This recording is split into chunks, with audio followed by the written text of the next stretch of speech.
I'm sure you've heard of Medasin and his album Ripples. One thing that I noticed that happens throughout his album is he adds a lot of fluttery textures.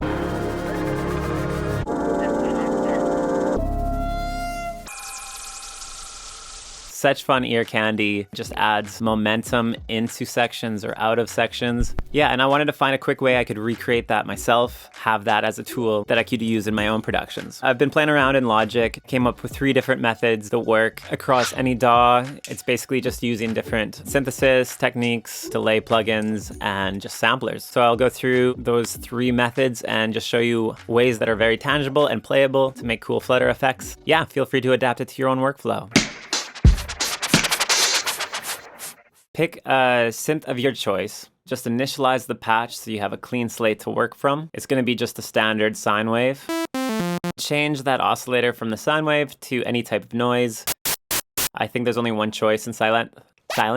Yeah, you can use pink noise, white noise, whatever your synth has. Then just add a low pass filter. Route your LFO to affect the cutoff point of that low pass filter.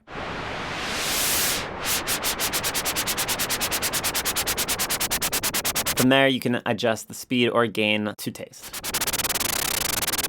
So after that, I routed the aftertouch of my keyboard to control the gain amount of the LFO. Most MIDI controllers have aftertouch. If yours doesn't, that's not a problem. You can just use any knob and map it to that. I really like using aftertouch because you don't have to take your hands off the keyboard. You can just push harder on the key.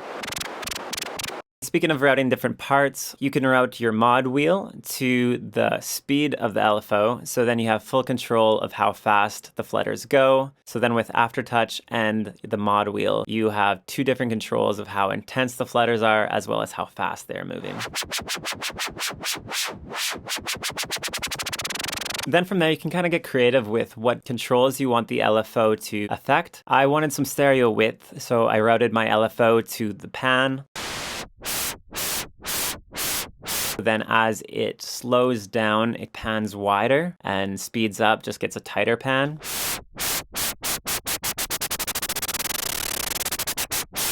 If your synth plugin has effects, feel free to route the LFO to different parts of that. If not, just add an effect plugin after your synth patch and play around from there. Using a synth to make some noise flutters is super fun and a cool effect, but I also wanted the ability to flutter any sound and any sample I had. I felt a sampler would be the best way. First, drag the sample you want to flutter into your timeline, then add some silence to the end of that sample. You can do this easily by just using the marquee tool and hitting Command J, and then from there you can drag that sample into Logic's Quick Sampler, which I then enable loop and have it looping in reverse. I find reversing samples is a better way for like a nice soft fluttering sound. And then yeah, just adjust the loop start and end points till it sounds good to you. Map your mod wheel to the loop end position. And this is why I bounced extra silence, because then you have control of moving the endpoint, which is gonna speed up the flutter of the sound or slow it down. I also like to map the mod wheel to the pitch. And as you speed the sample up, it's gonna go higher. And once again, to add some more playability, I mapped the aftertouch of my keyboard to control the cutoff filter.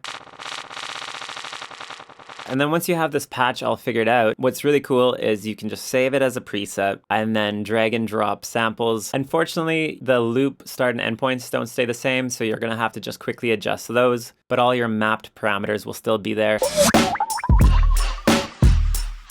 All right, so this last method is not creating an instrument. It's kind of just a quick production hack that sometimes might be quicker than the sampler way that I made. You can use any basic delay plugin. I'd recommend using a character delay though. I use Echoboy Jr, but yeah, any tape style delay plugin would work well for this. Throw any sample that you want to flutter into your timeline, open the delay plugin of your choice, crank your feedback to a decent amount, change your delay value to a time value versus a note value. Then you can open up your automation. In Logic, I change it to touch. I press play and make cool, fluttery, weird feedback sounds. A good tip that I'd recommend though is listening to a metronome or a drum beat while you're introducing the feedback, and then you can play it more like an instrument. Find the artists that really inspire you and pick apart the elements that just make them amazing to you. Try and recreate that in your own productions. Such a good learning experience. If people say it's copying, that's bull. By copying production techniques, you're just forcing yourself to think creatively how to produce sounds you like. And then you'll come across new sounds and you can make those your own. The key is just to have a lot of different inspirations. Don't just pick one artist, pick a bunch of different ones, learn different elements of what you like, and eventually you will have your own palette. Thanks for watching. I'm going to play you out the track that I made in the style of Medasin using these methods. So, see you later. Bye.